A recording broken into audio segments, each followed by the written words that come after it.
Welcome to ವಿದ್ಯಾವರ್ಧನ್ astrology. ನಾವು ಇವತ್ತು ದರ್ಶನ್ ತೂಗುದೀಪ್ ಅವರ ಜಾತಕವನ್ನು ನೋಡೋಣ. ದರ್ಶನ್ ಅವರ ಪೂರ್ಣ ಹೆಸರು ದರ್ಶನ್ ತೂಗುದೀಪ್ ಅಂತ. ಅವರ ಹುಟ್ಟಿದ ದಿನಾಂಕ 16 ಫೆಬ್ರವರಿ 1977. ಹುಟ್ಟಿದ ಸಮಯ 1:30. ಸ್ಥಳ ಪೊನ್ನಂಪೇಟೆಯಲ್ಲಿ. ದರ್ಶನ್ ಅವರ ಜಾತಕವನ್ನು ನೋಡಿದಾಗ ದರ್ಶನ್ ಅವರು ಜಾತಕದಲ್ಲಿ ವೃಷಭ ಲಗ್ನ ಮತ್ತು ಮಕರ ರಾಶಿ ಶ್ರವಣ ನಕ್ಷತ್ರದಲ್ಲಿ ಇವರು ಹುಟ್ಟಿರುತ್ತಾರೆ. ಸೊ ಇವರದು ಜಾತಕವನ್ನು ಪರಿಶೀಲಿಸಿದಾಗ ನಾವು ಏನನ್ನು ನೋಡ್ಬೋದು ಅಂತಂದರೆ, ನಾವು ಮುಂಚೆ ಜಾತಕದಲ್ಲಿ ನಿಮಗೆ ಹೇಳಿದ ಪ್ರಕಾರ ಯಾವಾಗ ಒಬ್ಬ ವ್ಯಕ್ತಿಯ ಜಾತಕದ ಲಗ್ನ ಮತ್ತು ಚಂದ್ರ ರಾಶಿ ಒಂದೇ ಆಗಿರುತ್ತದೆ, ಅವರು ತುಂಬ ಒಳ್ಳೆಯ ಸಾಧನೆಯನ್ನು ಅಚೀವ್ಮೆಂಟನ್ನು ಮಾಡುತ್ತಾರೆ. ಅವರ ಜಾತಕ ಪ್ರಭಾವಶಾಲಿಯಾಗಿರುತ್ತದೆ. ಹಾಗೂ ಇವರ ಜಾತಕದಲ್ಲಿ ಬೇರೆ ಬೇರೆಯಾಗಿದೆ. ಚಂದ್ರ ಹಾಗೂ ಲಗ್ನ ಕುಂಡಲಿ ಬೇರೆ ಬೇರೆ ಆಗಿರುತ್ತದೆ. ಆದರೆ ಇವರು ಪ್ರಭಾವಶಾಲಿಯಾಗಿದ್ದಾರೆ. ಕಾರಣ ಅಂತ ನೋಡಿದರೆ ಇವರು ಹುಟ್ಟಿದ ಲಗ್ನ ವೃಷಭ ಲಗ್ನ ಮತ್ತು ರಾಶಿ ಮಕರ ರಾಶಿ. ಸೊ ಇವರು ರಾಶಿ ಅಧಿಪತಿ ಮತ್ತು ಲಗ್ನಾಧಿಪತಿಗಳು ಮಿತ್ರರು. ಸೊ ಇವರು ಮಿತ್ರ ರಾಶಿಯಾಗಿರ್ತಾರೆ. ಇವರದ್ದು ಜಾತಕವು ಕೂಡ ಪವರ್ಫುಲ್ ಹಾಗೂ ಇವರದು ಪ್ರಭಾವಶಾಲಿಯಾಗಿರುತ್ತಾರೆ. ಸೊ ದರ್ಶನ್ ಅವರು ಫಿಲ್ಮ್ ಇಂಡಸ್ಟ್ರಿಗೆ 1997ರಲ್ಲಿ ಬರುತ್ತಾರೆ. ಸೊ 97ರಲ್ಲಿ ಇವರಿಗೆ ರಾಹು ದಶೆ ನಡೀತಾ ಇರುತ್ತೆ. ಸೊ ರಾಹು ದಶೆಯಲ್ಲಿ ಇವರು ಫಿಲ್ಮ್ ಇಂಡಸ್ಟ್ರಿಗೆ ಎಂಟ್ರಿ ಮಾಡ್ತಾರೆ. ಮತ್ತು 2003ರಲ್ಲಿ ಇವರು ಮದುವೆ ಆಗಿರುತ್ತದೆ. ಅವಾಗನು ರಾಹು ದಶೆಯಲ್ಲೇ ಇರುತ್ತದೆ.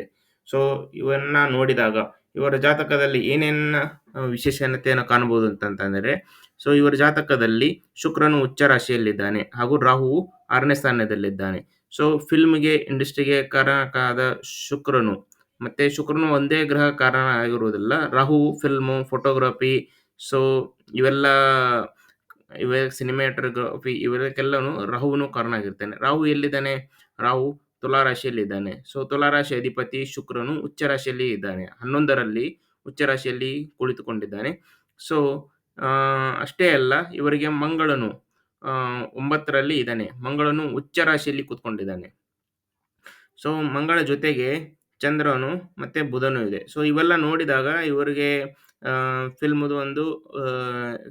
ಇಂಡಸ್ಟ್ರಿಯಲ್ಲಿ ಒಳ್ಳೆಯ ರೀತಿಯ ಯಶಸ್ಸನ್ನು ಸಿಕ್ಕಿರೋದಂತ ನಾವು ಕಾಣಬಹುದು. ಮತ್ತು ಇವರಿಗೆ ದರ್ಶನ್ ಚಾಲೆಂಜಿಂಗ್ ಸ್ಟಾರ್ ಅಂತ ಕರೀತಾರೆ. ಚಾಲೆಂಜಿಂಗ್ ಅಂದರೆ ಏನು? ಯಾವುದೇ ಸಮಸ್ಯೆ ಇದ್ರೂ ಎಲ್ಲವನ್ನು ಎದುರಿಸಿ ಎಲ್ಲ ಚಾಲೆಂಜ್ಗಳನ್ನು ಎದುರಿಸಿ ಮುಂದೆ ಬಂದಿರುತ್ತಾರೆ ಅಂತ. ಸೊ ಬಿರುದನ್ನು ಕೊಟ್ಟಿರೋದು ಯಾರು ಅಂತಂತಂದರೆ ಮಂಗಳನು 9ರಲ್ಲಿ ಉಚ್ಚ ರಾಶಿಯಲ್ಲಿದ್ದಾನೆ. ಸೊ ಇದನ್ನ ಉಚ್ಚ ರಾಶಿಯಲ್ಲಿ ಇರೋದ್ರಿಂದ ಅವನು ಒಂದು ಒಳ್ಳೆಯ ಹೆಸರು, ನೇಮ್, ಫೇಮ್ ಅನ್ನ ಕೊಟ್ಟಿದ್ದಾನೆ. ಮತ್ತು ದರ್ಶನ್ ಅವರಿಗೆ 10ರಲ್ಲಿ ಸೂರ್ಯ ಇದ್ದಾನೆ. 10ರಲ್ಲಿ ಸೂರ್ಯ ಇದ್ರೆ ಏನಾಗುತ್ತೆ? 10ರಲ್ಲಿ ಸೂರ್ಯ ಇದ್ರೆ ಅವರಿಗೆ ರಾಜಕೀಯ ಹಿನ್ನೆಲೆ, ರಾಜಕೀಯ ಬ್ಯಾಕ್ ಗ್ರೌಂಡ್ ಇರುತ್ತೆ. ರಾಜಕೀಯ ಒಳ್ಳೆ ಅಧಿಕಾರಿಗಳೆಲ್ಲ ಎಲ್ಲ ಪವರ್ಫುಲ್ ಅಧಿಕಾರಿಗಳೆಲ್ಲ ಅವ್ರಿಗೆ ಸಪೋರ್ಟಿವ್ಸ್ ಇರ್ತಾರೆ. ಅವರಿಗೆಲ್ಲ ಫೇವರ್ ಅಲ್ಲಿ ಇರ್ತಾರೆ.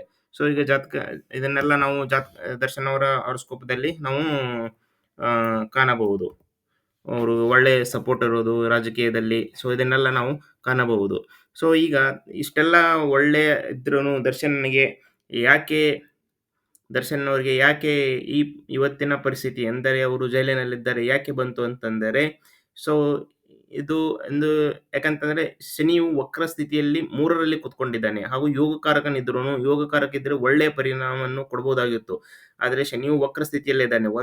ಇದೇನು ತೋರಿಸುತ್ತೆ ಅಂತಂದರೆ, ಒಂದು ಹಿಂದಿನ ಜನ್ಮದ ಪಾಪಕರ್ಮದ ಒಂದು ಪೆಂಡಿಂಗ್ ಕರ್ಮ ಅಂತ ತೋರಿಸುತ್ತೆ. ಸೊ ಇದರಿಂದ ಅವರಿಗೆ ಇವತ್ತಿನ ಪರಿಸ್ಥಿತಿ ಇರಬಹುದು. ಹಾಗೂ ಈಗ ಸದ್ಯದ ಪರಿಸ್ಥಿತಿಯಲ್ಲಿ ದರ್ಶನ್ ಅವರಿಗೆ ಗುರು ದಶೆಯಲ್ಲಿ ರಾಹು ಭುಕ್ತಿ ನಡೀತಾ ಇದೆ.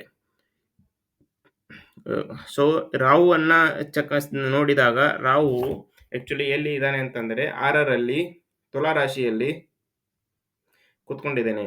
ಸೊ ಒಂದೇ ನಿಮಿಷ.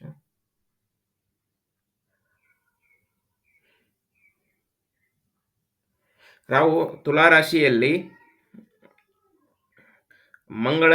ಮಂಗಳ ನಕ್ಷತ್ರದಲ್ಲಿ ಕೂತ್ಕೊಂಡಿದ್ದಾನೆ. ಸೊ ಇವೆಲ್ಲ ಜಾತಕವನ್ನು ನೋಡಿದಾಗ, ಸೊ ಇಲ್ಲಿ ಮಂಗಳ ಕನೆಕ್ಷನ್ ಆಗಿರೋದು ಎಲ್ಲಿ? ಮಂಗಳನು ಕನೆಕ್ಷನ್ ಇರೋದ್ರಿಂದ 12 ಮತ್ತು 9. ಸೊ ಎಲ್ಲವನ್ನು ನೋಡಿದಾಗ ಇವರಿಗೆ ಸದ್ಯದ ಸಿಚುವೇಶನ್ ಅಲ್ಲಿ ಇವರಿಗೆ ಸಿಕ್ಕಾಪಟ್ಟೆ ಕಷ್ಟ ಪಡುತ್ತಿರುವುದನ್ನು ನಾವು ಕಾಣಬಹುದು. ಯಾಕಂತಂದ್ರೆ 5, 8, 12, 6ರ ಕಾಂಬಿನೇಷನ್ ಅನ್ನ ಸದ್ಯಕ್ಕೆ ಅವರು ಅವರ ದಶಾ ಸ್ಕ್ರಿಪ್ಟಲ್ಲಿ ಇವೆಲ್ಲ ಬಂದಿರೋದ್ರಿಂದ ಅವರು ಇದು ಮಾಡ್ತಾರೆ. ಅವ್ರಿಗೆ ಎಲ್ಲಿವರೆಗೆ ಕಷ್ಟ ಇರುತ್ತೆ. ಸೊ ಇದೆಲ್ಲವನ್ನು ಅವರು ಆಕ್ಚುಲಿ ಖಂಡಿತ ಆ, ಇನ್ನು ಕೆಲವೊಂದು ಸಮಯ ಅಂದ್ರೆ ಯಾವ ಸಮಯದವರೆಗೆ ಅಂತಂತಂದರೆ ಗು- 2000 ಈಗ 2027ರವರೆಗೂ ಇವರು ಈ ಕಷ್ಟದ ಸಿಕ್ಕಾಪಟ್ಟೆ ಕಷ್ಟದ ಸಮಯವನ್ನು ಅವರು ಆ,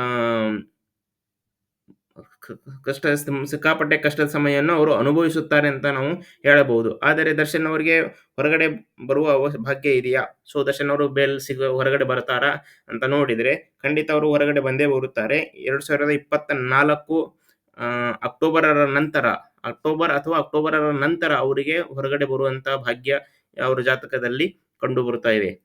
ಮತ್ತು ಅವರು ಹೊರಗಡೆ ಬಂದೇ ಬರುತ್ತಾರೆ. ಅವರು ಹೊರಗಡೆ ಬಂದ್ರೂ ಅವರಿಗೆ ಈ ಕೋರ್ಟ್ ಕೇಸ್ ಅನ್ನು ಒಂದು ಲಾಂಗ್ ಟರ್ಮ್ ಅಲ್ಲಿ ಅವರು ಫೇಸ್ ಮಾಡೇ ಮಾಡ್ತಾರೆ. ಯಾಕಂತಾರೆ ಅವ್ರಿಗೆ ಬಂದಿರುವಂತ ಶನಿ ದಶೆನು ಅವರಿಗೆ ಪೆಂಡಿಂಗ್ ಕರ್ಮವನ್ನು ತೋರಿಸುತ್ತಿರುವುದನ್ನು ಒಂದು ಒಳ್ಳೆಯ ಲಾಂಗ್ ಟರ್ಮ್ ಅಲ್ಲಿ ಈ ಕೋರ್ಟ್ ಕೇಸ್ ಅವರ ಬೆನ್ನ ಹಿಂದೆ ಬರುತ್ತದೆ. ಮತ್ತು ಅವರನ್ನ ಒಂದು ಈ ಎಲ್ಲ ಪರಿಸ್ಥಿತಿಗಳಿಂದ ಹೋಗಿ ಅವರು ಒಂದು ಶನಿ ದಶೆ ಸ್ಟಾರ್ಟ್ ಆದಾಗ, ಯಾವಾಗ ಶನಿ ದಶೆ ಸ್ಟಾರ್ಟ್ ಆಗುತ್ತೆ ದರ್ಶನ್ ಅವ್ರಿಗೆ ಅಂತಂದ್ರೆ 2027ರಲ್ಲಿ ಅವರಿಗೆ ಶನಿ ದಶೆ ಸ್ಟಾರ್ಟ್ ಆಗುತ್ತೆ. ಸೊ ಈ ಶನಿ ದಶೆಯು ಯೋಗಕಾರಕ ಶನಿ ದಶೆ ಇರುವುದರಿಂದ ಅವರು ಒಂದು ಒಳ್ಳೆಯ ಅಧ್ಯಾತ್ಮ ಕಡೆಗೆ ತಿರುಗುತ್ತಾರೆ ಮತ್ತು ಒಂದು ಒಳ್ಳೆಯ ರೀತಿಯ ಸ್ಪಿರಿಚುವಲ್ ವ್ಯಕ್ತಿ ಆಗುತ್ತಾರೆ. ಹಾಗೂ ಒಂದು ಜನಾಂಗದಕ್ಕೆ ಅಥವಾ ಒಂದು ಮನುಷ್ಯರಿಗೆ ಒಂದು ಒಳ್ಳೆಯ ರೀತಿಯಲ್ಲಿ ಮಾರ್ಗದರ್ಶನ ಮಾಡೇ ಮಾಡುತ್ತಾರೆ. ಒಂದು ರೀತಿ ಮಾಡೇ ಮಾಡುತ್ತಾರೆ ಮತ್ತು ಅವರು ಸಿಕ್ಕಾಪಟ್ಟೆ ಅಂತ ಪ್ರಸಿದ್ಧಿನೂ ಮತ್ತೆ ಪಡಿತಾರೆ. ಅವರು ಮುಂಚಿನ ಸ್ಥಾನಕ್ಕೆ ಮತ್ತೆ ಮೇಲೆ ಏರು ಬರುತ್ತಾರೆ.